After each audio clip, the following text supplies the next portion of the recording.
Now I request Professor Binod Pavarala sir for his deliberation. Professor Biswajit Das, the chair of the panel, my fellow panelists, Professor Upendra Pade, who has been tirelessly convening the National Media Conclave for the last 4 years. And thanks for having me here once again, this time virtually. I'm happy to be here. And other senior colleagues who seem to be here, Professor Usha Rani, Professor Sanjay, Professor Sunil Behra, other colleagues and friends. So I've some remarks to make to facilitate some discussion. I don't have a very structured paper, and these are things that I have been saying at other forums. So I seek your indulgence if some of you have heard me talk about some of these things. But I hope some of the things I have to say bear repetition. So we are all meeting, as many other speakers have noted during the inaugural, in the shadow of the COVID crisis. It's something that we can't wish away. It's a big elephant in the room.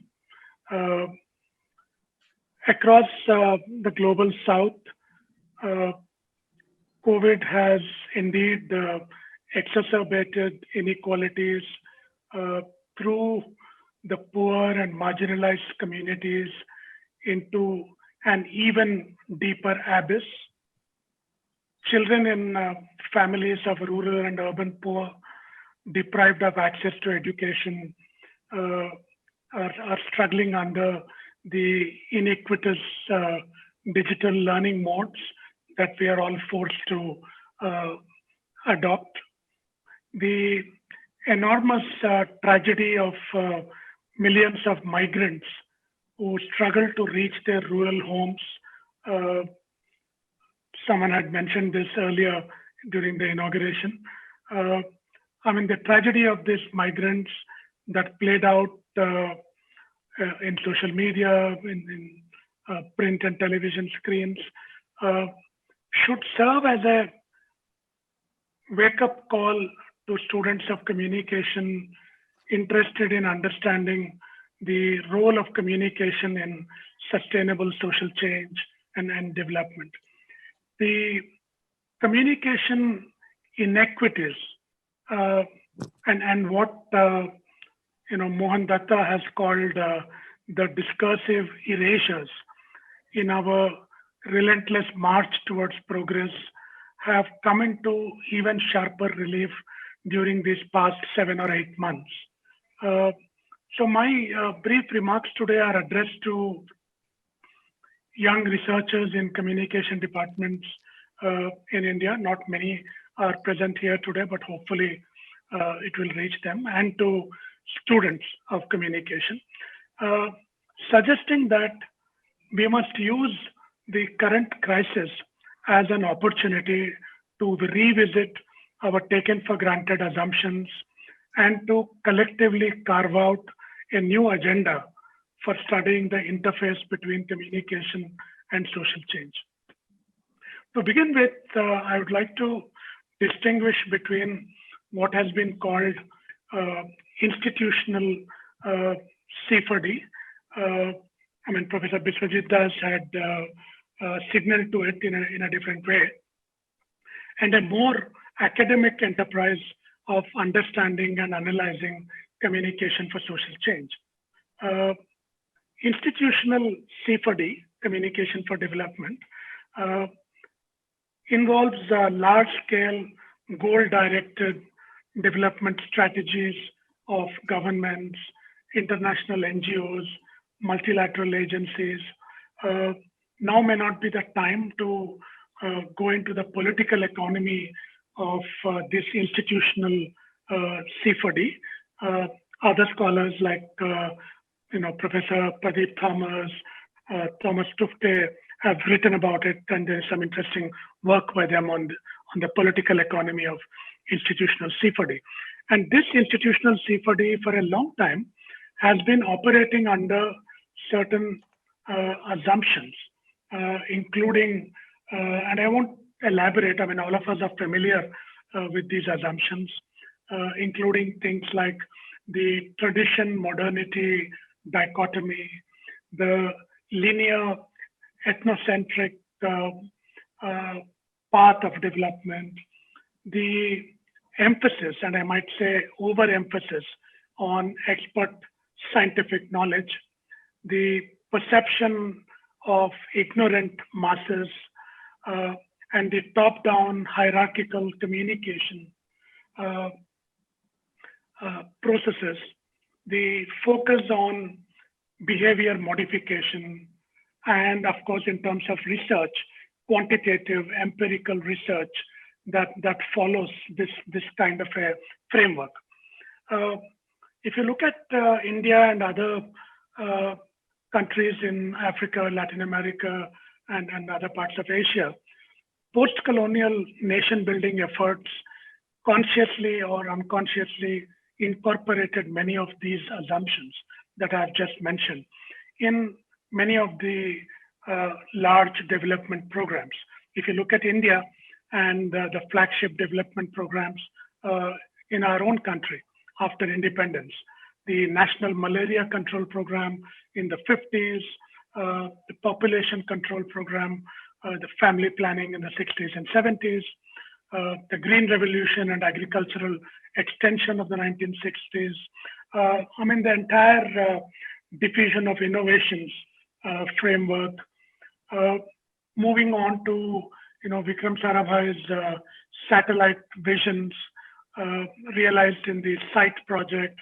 I mean, one can go on narrating the history of this perspective, but all of you are familiar with that history. On the whole, this approach reflected a sense of paternalism with the government and the experts providing solutions from the top for behavior modification and to mold people into good citizens and consumers. After the emergency, the emergence of new social movements and NGOs challenged some of these assumptions and heralded a more bottom-up approach to development. This is where concepts like participatory development, participatory communication started becoming buzzwords in the 1980s and picked up some momentum in the 1990s. If you look at that space, there are a variety of actors who have been occupying this alternative non-state space, NGOs mostly, and there are all kinds of NGOs out there, developmentalist, mobilizational, political NGOs. However, it would be a mistake to think of them as being entirely independent of the state and the market, as there are various interesting intersections between the government and the non-governmental NGOs. We have no time to go into it. If there is time, we can discuss it later. And then there is the second kind of counter trend, which I have called communication for social change. So this counter trend is an approach that includes shifting in terms of conceptualizing poverty as a mindset and as a lack of resources, to conceptualizing poverty as a lack of access and as a lack of human rights. The emphasis in the communication for social change framework is more on social justice, social, economic, and political change, redistribution of wealth, status, and power, capacity building, self-reliance, participation and empowerment, seeing people as active participants, not as passive recipients of state benefits. Again, this is a framework that's been around for at least 15, 20 years now. Many of us are familiar with it. This also brought with it the framework of participatory communication, which are processes which allow people to speak for and about themselves and their issues. Participatory communication has been expected to enable individuals, organizations, and communities to learn to use media rather than be used by the media. And participatory communication suggests that mass media strategy is not a panacea for all development problems. However, let there be no doubt that the institutional C4D approaches are quite robust, alive.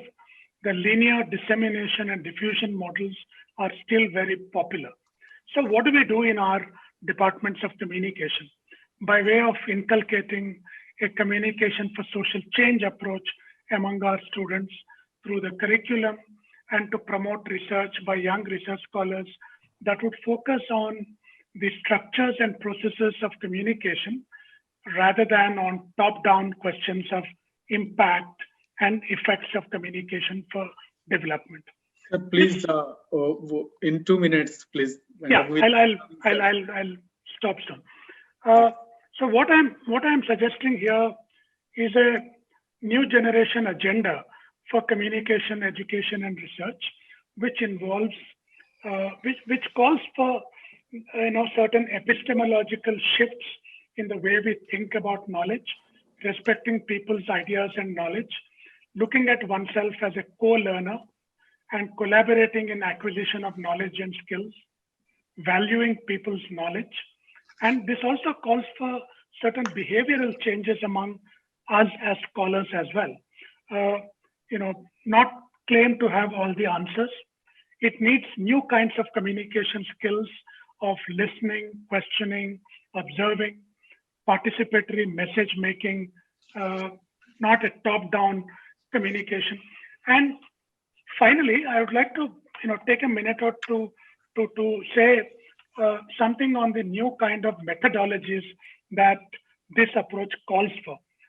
Many times we notice that while rhetorically people have embraced the participatory framework, the discourse of participatory communication, it has not resulted in a parallel shift in the methodologies we use to study communication for social change. Many of us are still stuck in fairly positivist approaches to studying communication for social change. I'm suggesting that we make a decisive shift towards more interpretivist paradigm of methodologies, which includes a call for listening to communities, a call for more participatory research methodologies that many of us have been using. My colleagues and I at the UNESCO Chair on Community Media at the Department of Communication at University of Hyderabad for the last 10 years or so, a lot of research has been using this kind of framework. If there is time, I'll be happy to share some examples of this kind of methodology later during discussion. So I'll stop here. Thank you very much. Thank you very much, sir. Thank you, Professor Pavarla.